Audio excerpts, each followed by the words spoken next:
All right, and welcome back to the Dynasty Rewind, everybody. I'm your host, Michael Bauer. The best in the business is back in business.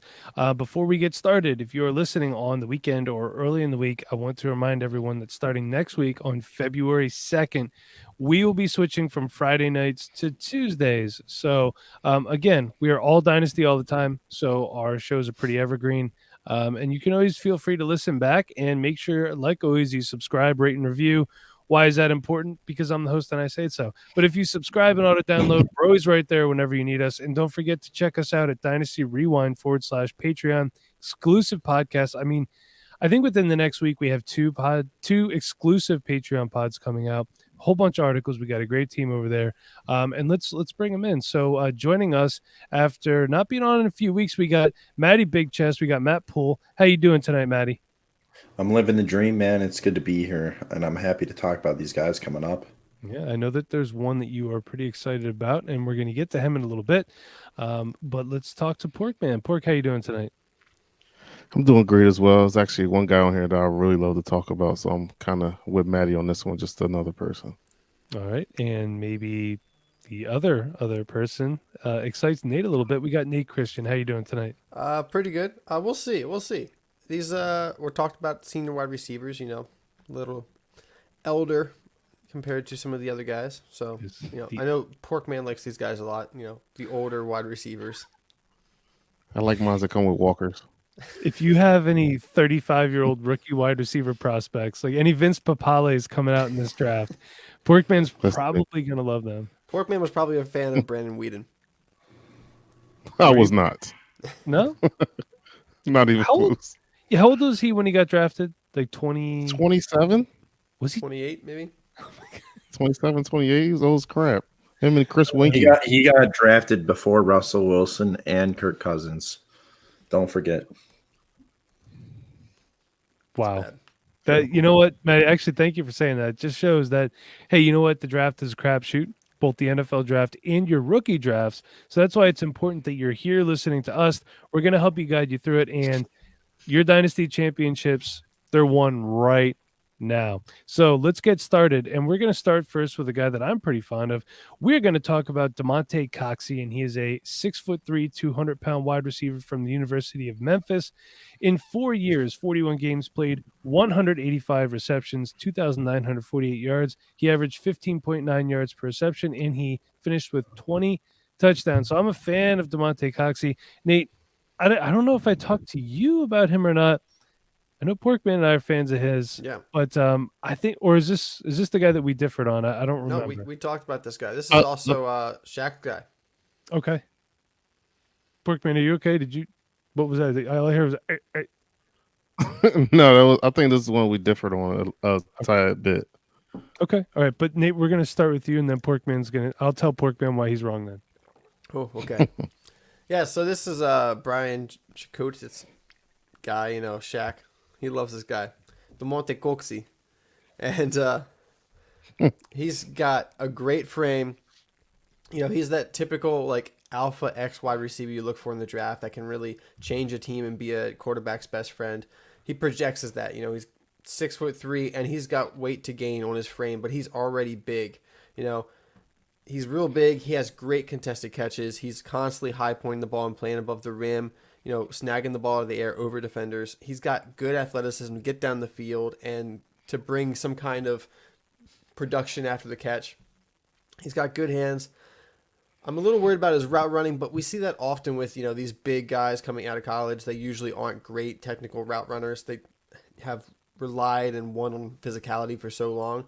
So that's really where the question comes with these guys. Like, I remember Tommy Streeter. I don't know if you remember that name, but he was a guy out of Miami, I think. And he was like a 6'6", like Darren Waller size. And, he was on the Ravens like in 2008. I was so excited about him. And, he's a big physical guy that couldn't end up running routes. So that's one of my things with Damonte Coxie here. And he could also be more physical. I feel like with his frame, he could be more dominating. But yes, he doesn't play up to his frame or bigger than he is. So that's something I had written down. He's tough. He could take shots and everything, but he's not overly physical. I don't see him, he's a decent enough blocker, but I don't see him mauling guys out of the way to give his running back space.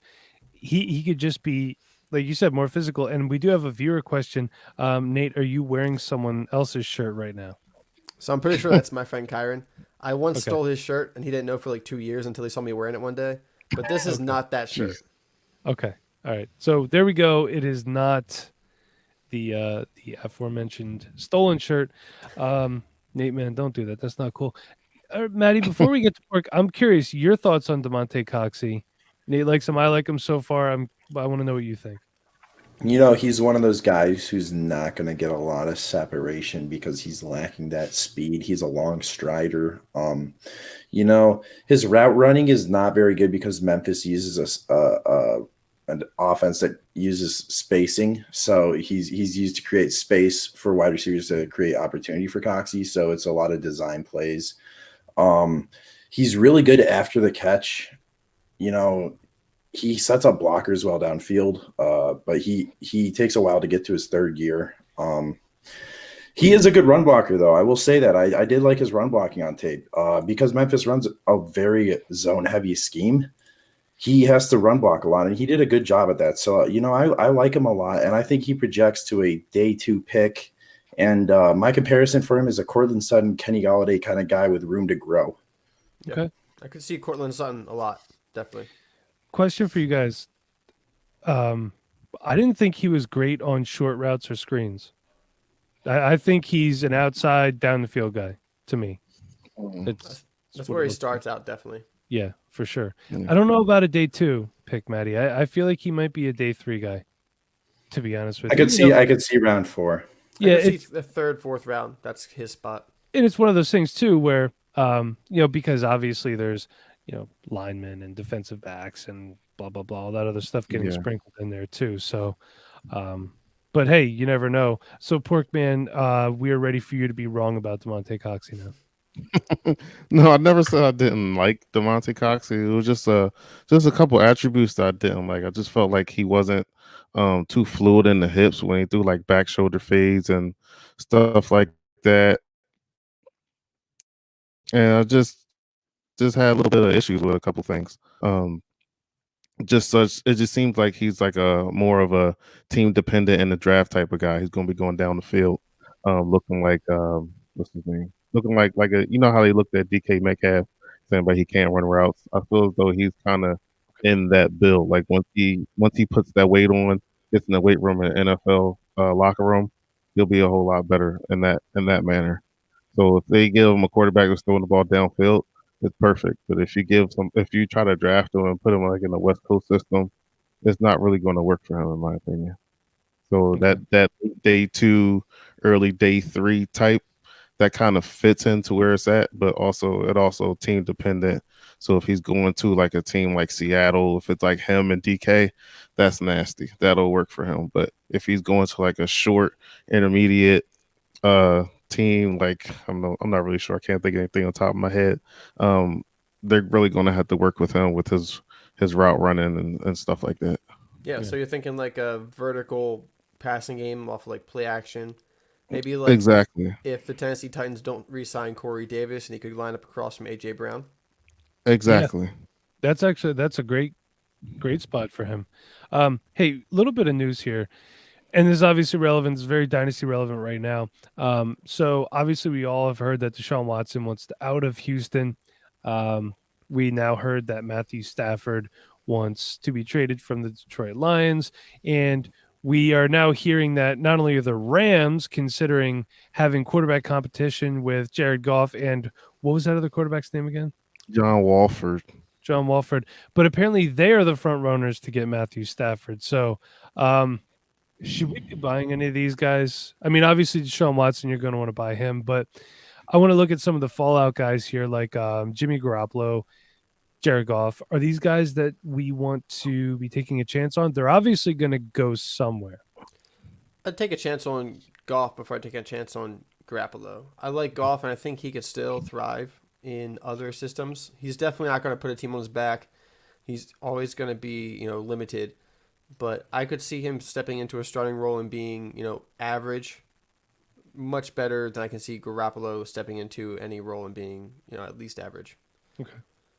I think with Garoppolo, the only spot I would probably buy low on him if he was to go to the Patriots again, because it worked for him when he was Yeah. there. But anywhere else, I'm not really sure where he would actually go and produce. I mean, you got one of the best offensive minds in the league, and you can't do really anything with it. Okay. Maddie, any thoughts on these guys? Yeah, this Rams news is complete bait for other teams like the Colts and the 49ers to get their first round picks. It was rumored today that the 49ers offered 2 seconds and 2/3, and the Lions turned it down. So I think that this news was bait, and it's not going to happen with Stafford or the Rams, but we should be worried about Jared Goff's future. But I would still be buying Jared Goff right now because his price is going to be lower. In a Superflex league, you need 3 quarterbacks usually on your roster. So get Jared Goff to be your 3rd quarterback for a low price. Would you be buying Stafford right now? Of course. Agreed. Of course. And Yeah. Stafford's got time left He's a too. stud. I traded Ryan Tannehill 1-for-1 for Stafford. I don't hate Same that at age. all. They're the same age.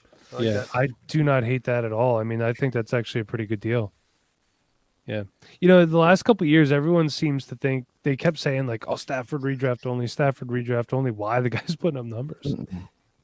So I mean, yeah, he gets banged up here and there. He plays football. What do you expect? Guys get banged up. It happens. All right, let's move on. I know one of our viewers and listeners right now is excited to hear about this, and so we're going to get to him right now. We're going to talk about Tylan Wallace from Oklahoma State.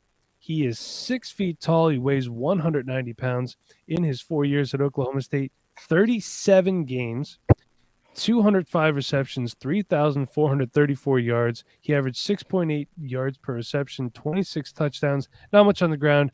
For his career, 3 rushes, 13 yards, and 1 touchdown. Pork, I know you said that you're a Tylan Wallace fan, so why don't we start it off with you? Yeah, this guy is a bona fide stud. And I think he's going to be one of them guys where you draft him off I don't know how some people might have them, might have him outside that top 5, but I feel as though he deserves to be in that top tier of receivers that we were talking about, like the Smiths, the Rondales, the Chases, and all them other guys. So I feel as though he fits right in with them. The best thing I see, because I absolutely love route running. His route running to me is A1. I call him a hip dipper. I call him hip dipper because when you dip your hips and you can go out and you go left and you see somebody else's hips fall down, they dip into the ground. That's the thing I loved about him the most. But I feel as though he has the whole package. He can run slants. He can go deep. His double moves is nasty. But the best thing for me is that if he can also get separation, and then if he's on a good corner, he also has the ability for 50-50 balls. And that's, we sometimes we look at guys that have a lot of 50-50 balls that don't create separation. But if he's getting separation and he's able to get 50-50 balls, he's a beast in my opinion. Hands are amazing also. I think me personally, I think he's more of a Kenny Galladay type other than Coxie in my opinion.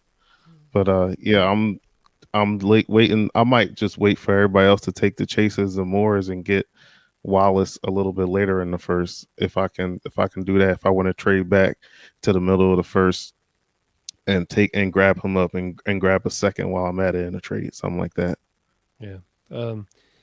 One thing that he reminds me of kind of Deebo Samuel after the catch, as far as just strong, just hard to bring down. I liked him a lot. Like you were saying before, his contested catches are great. He could separate too. He could do everything, really. And I like how he adjusts when the ball's in the air. If it's behind him, he can move back and grab it. He's a tough guy. Maddie, your thoughts on Tylan Wallace? He hasn't had a really good quarterback at Oklahoma State yet. He's had production, so that's impressive to me. I wouldn't say he reminds me of Kenny Galladay so much. I like the Deebo Samuel comparison. My comparison is if he adds like 10 to 20 pounds, he's Anquan Bolden. This man creates separation. He's good in contested catch. He doesn't drop much, and he's good over the middle. Senior Bowl, he's he came in at 190, right? So that's 5 pounds more than his listed weight in college. So he's already adding weight. So that's a positive. So this guy is a buy in Devy leagues right now if you're trying to get him. You know, I like Oklahoma State wide receivers, man. They're fun to draft. I like to draft him the second to third round, and he's going to be one of those guys I target a lot. So that's my thoughts on him. I think he's Anquan Bolden-esque. I love that. Honestly, do Nate, thoughts? Oh, I love that comp so much. I could definitely see it. Adds some more weight, and he could be that type of player. I think Tylan Wallace is going to be kind of our T. Higgins of this year's draft class. I think he's going to be a guy that's constantly, under that top tier. So he's not going to have all the hype, and he'll probably have a good landing spot in the NFL draft. Because let's remember, T. Higgins was the first pick in the second round. That's basically first round draft capital. But everyone was like, "Oh, he's a second rounder, not a first rounder. He's not in that top tier."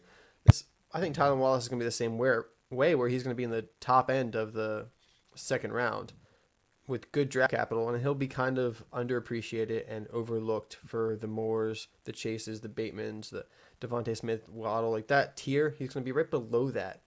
He's going to be a great value as a second round pick in a lot of dynasty leagues because he's going to have a good landing spot, a team that invests in him, and he is versatile and he just creates production. He can be outside, he can be in the slot, and you can have good routes. He's contested catch. He does a lot of stuff really well, and he's going to be a good value as well. So I love this guy, not only for who he is, but also what his value is probably going to be. Okay. What kind of landing spots you think? Anywhere in particular you'd like to see him? Ravens. I figured you were going to say that. They Well, could yeah. use somebody. Yeah. And didn't their passing game coordinator just become a head coach? Yep. Worst passing offense in the league, and go get yourself a head coach position. That's Houston Texans right there. I want to see him on the draft Jets. Picks. The Jets, you think? The Jets with Justin Fields. I would love to see that. Yeah. I mean, that would be great. Linda, you're late.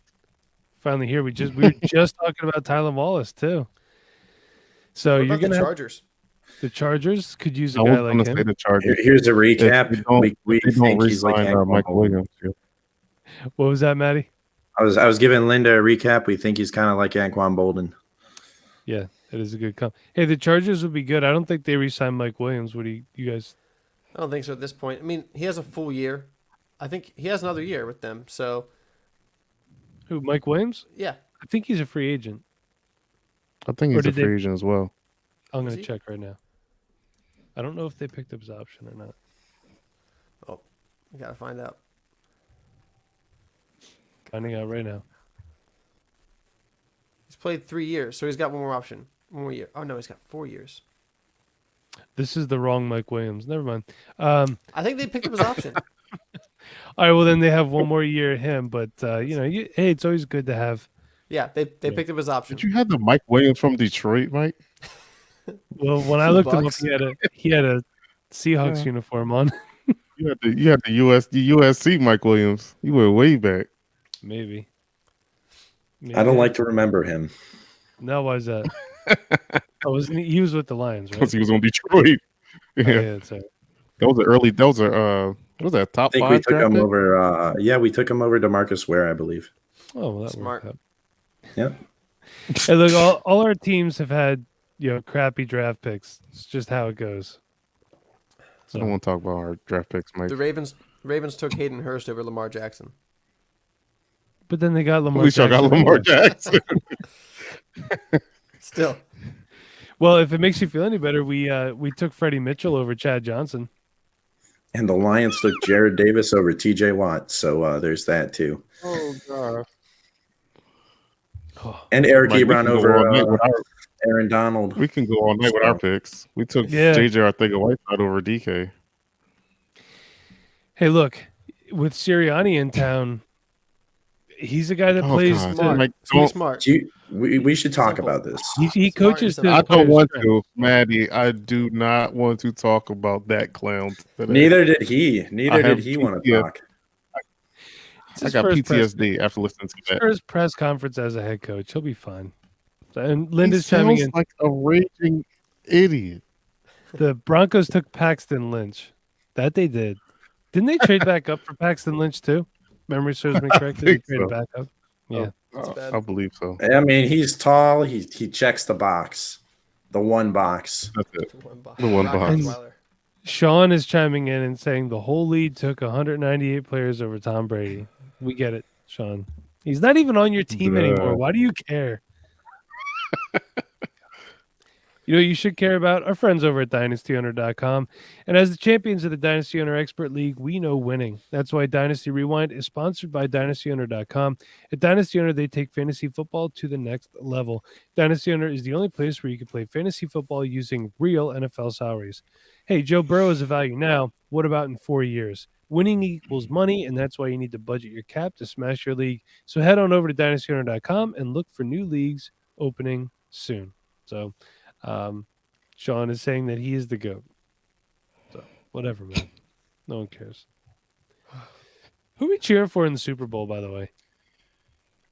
Do we have any, I'm just like, whatever. I really wanted a Buffalo Green Bay Super Bowl. I'll be cheering for Tampa Bay in my Viridian Global merch from ViridianGlobal.com. I'm rooting against Tom Brady. You're rooting against Tom Brady, okay. Phil? I'm rooting for Andy to get another one. Okay. I don't care who wins, to be I honest know with you don't you. really want to watch it. Hey, Mike, What's why up, don't you Will? just come by my house and we can watch the game? I'm not going to drive 2 hours to come to your house to watch the Super Bowl. I'm sorry, man. That's fine. I'll give you gas money. You'll be good. I don't need gas money. I just saying I don't want to make that. You need to drive home. It's really late. I got to work the next day. I'll probably go to you'll bed be at good. halftime. So Yeah, I you think I probably did that will. last year. I'm old. What do you want from me? So, but Wilson wants Mahomes to win another one. So, I mean, I guess if I had to pick the Chiefs, but it would be kind of cool to see. See this. I feel like this is the Super Bowl that the NFL really wanted. Oh yeah. It was. So Nobody Matt, wanted Green Bay in the Super Bowl. you don't think so? I mean, except for Bob. That is true. I want a Buffalo in it, to be honest with Bob. you. I want to. I was see them. rooting for Josh Allen. I love Josh Allen. I love me some Josh Allen, man.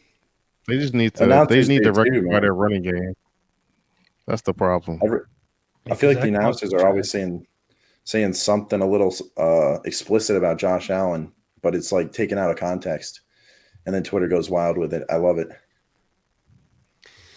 All right. Well, enough about the Super Bowl. That does not help you win dynasty championships. Let's talk about our last guy, Maddie. We're going to start with you on Nico Collins from the University of Michigan, 6'4", 215 pounds. So he is accredited as a senior, but he did only play 3 seasons. He opted out of his 2020 season to prepare for the NFL draft.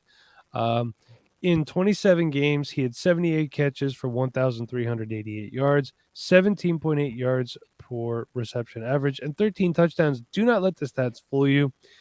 Shea Patterson was the starting quarterback at the University of Michigan.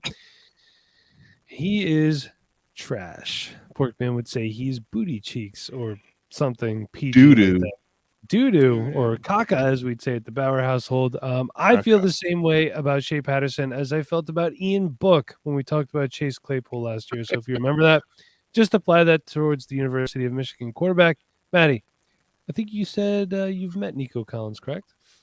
Yeah, I've met him a lot of times. I remember his order from my place at work. He would get a chicken club quesadilla, and this dude is tall. At first, we thought he was a defensive end the first time he came in because he was big as a freshman. And, we looked him up, and it turns out he was a wide receiver. Like, holy crap, this guy might have to convert to tight end or something, but he is fast. He's agile. He's good at busting the seam as a wide receiver, which is important for someone his height. He gets in blind spots really well for the defensive backs, and he fights with his hands well too. He's pretty physical for a wide receiver his size. So he's fun to watch. He could be a potential day 2 pick that like really increases in value, similar to T. Higgins. This is the guy that I like to think of as T. Higgins this year. Okay. Very nice guy. And he's a great guy too. So Chicken Club Quesadilla, Nico Collins. It's a hell of a nickname right there. But you know what I think? He does everything okay. nothing super exceptional, but I like him. And sometimes you just need a guy like that that's just going to go out there and just catch the ball. That's it. That's all you need from wide receiver. Nate, your thoughts on Nico Collins? Yeah, I'm not as high on Nico Collins, I think, as Maddie, certainly. You've also never gave him a chicken clip. I've never given him his Quesadilla side. order, so I don't have that relationship. But I got Nico Collins pinned for like 5th round in the NFL draft. That's where I have his talent level. I think, he doesn't have the athleticism to be an alpha receiver. He doesn't have the ability to be physical enough to really dominate on the outside.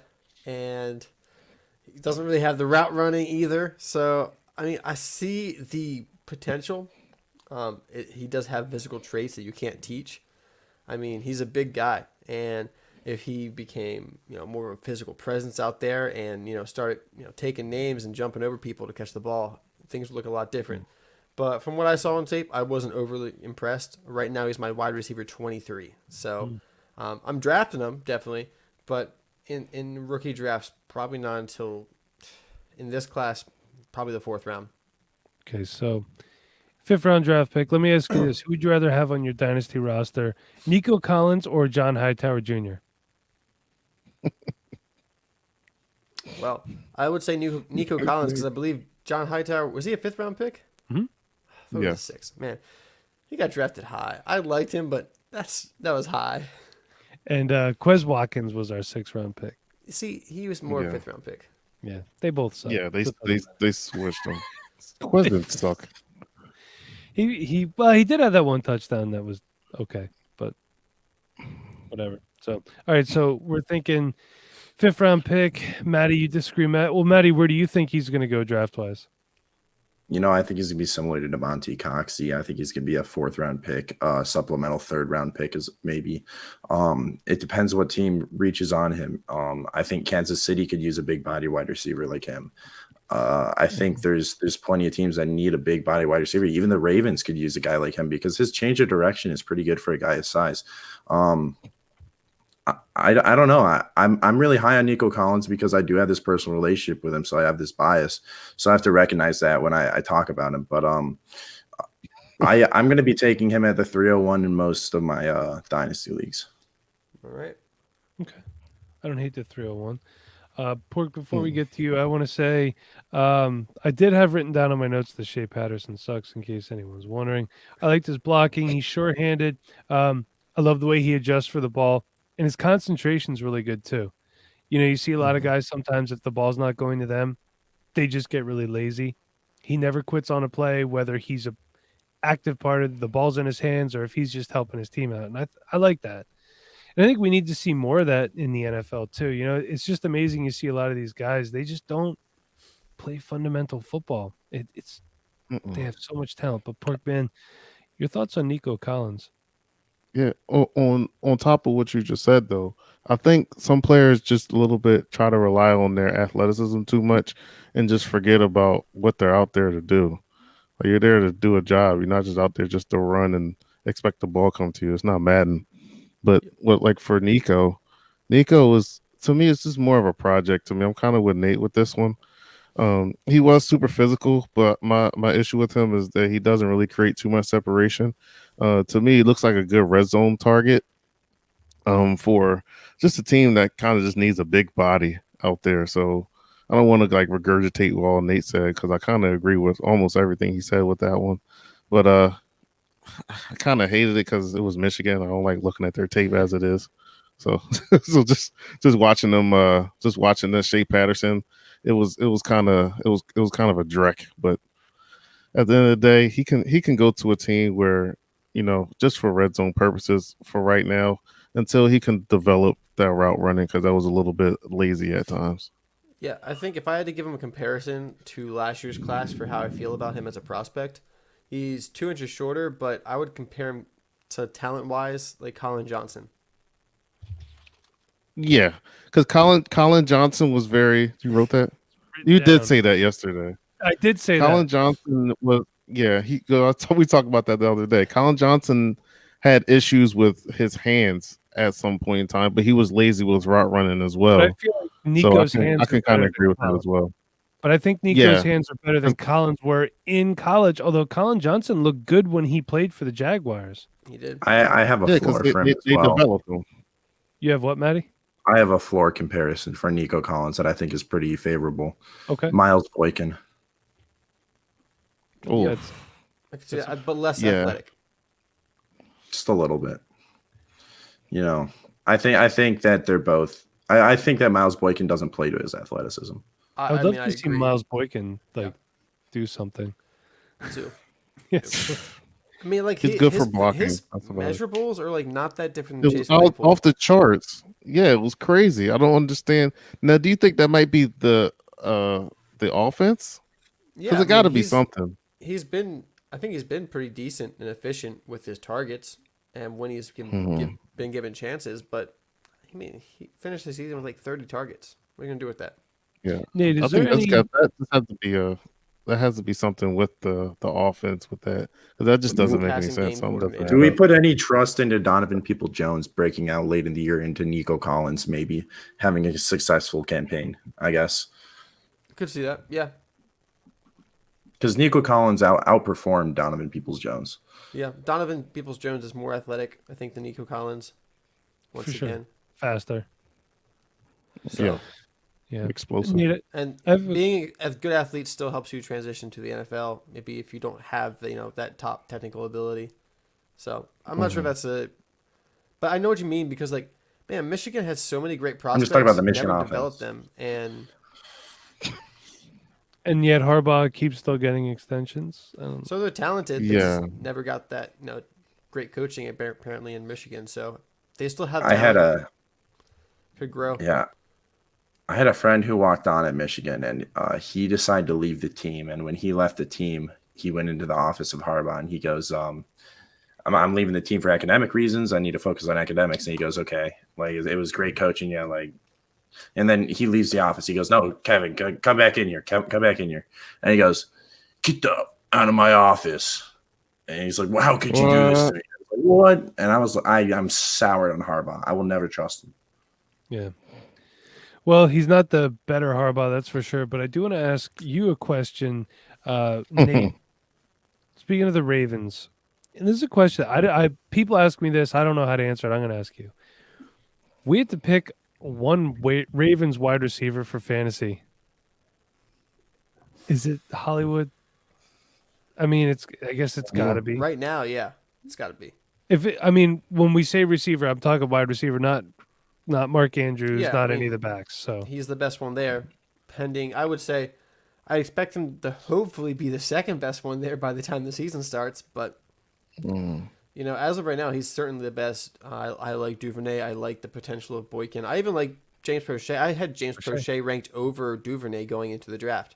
we liked him last year. I did too. We liked So- both Prochet and Duvernay. I like those guys, but none of them are ever going to be top fantasy guys. Yeah, it's a shame. So it needs to be a Rob or bust. They're just calling him Blockbuster Brown. That's about right. That's a good one. That's a good one. So, all right. Well, hey, listen, a little bit of a quick hitter this week, but that's fine. We don't need to drone on about prospects to let you know whether they're good or not. Watch some film too. Again, patreon.com/Dynasty Rewind. Check us out. We're going to be back next Tuesday, 9:00. Don't forget about that. So, going to Tuesdays from now on. I'm excited about it. You guys excited about Tuesdays? Oh yeah. Very Yeah. much so. I think so too. It's going to be good time. Maddie's excited. So I'll tell you what, Maddie, you're going to lead us out tonight. Where can we find you on Twitter? Matty Big Chest at Matty Big Chest on Twitter. Hit me up. All right. And if you need headers, if you need your MFL team or MFL league looking good, Maddie's the guy. You could do anything, right, Maddie? Graphics wise? Yeah, I can do about anything. Dynasty by design. That's right. Yep. I'm starting a podcast. It's called Dynasty by Design. It's going to be showcasing how to design your Dynasty roster. So follow that on Twitter. That's awesome. Right. Go check out Dynasty by Design. And maybe with some guest appearances from the Dynasty Rewind crew, which includes Porkman. Where can we find you on Twitter? You can find me at FF Porkman. And like I say every week, if you need to talk or whatever, my DMs are always open. All All right, that's great. Porkman's DMs are always open. Nate, where can we find you on Twitter? You can find me at Nate NFL, and I just want to say something. It's the Senior Bowl. I'm excited for the Senior Bowl tomorrow. I got to go back and watch all the practices from this week. I think there's a lot to learn from Senior Bowl. But there's one guy that people are blowing up about right now on Twitter, and that's Kadarius Toney. People are telling me, hey, this guy's good. This guy's looking good. Well, guess who was talking about him 2 weeks ago? Us. We were talking about this guy 2 weeks ago, telling you he was good.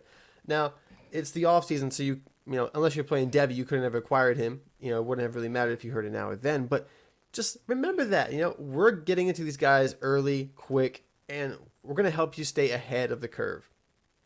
That's right.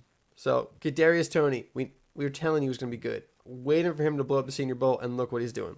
Just remember, you do not need to flatten the curve at the Dynasty Rewind because you're going to be so far ahead of it that it's not really going to matter. Nate, great point. Thank you for bringing that up. And if you're so inclined, you can follow me on Twitter at TheMBauer85. Unlike Porkman, my DMs are not open, and I would prefer you follow the show at Dynasty Rewind. Again, subscribe, rate, and review. And until Tuesday, everyone, be kind. Please rewind. Thank you for watching. Thank you for listening.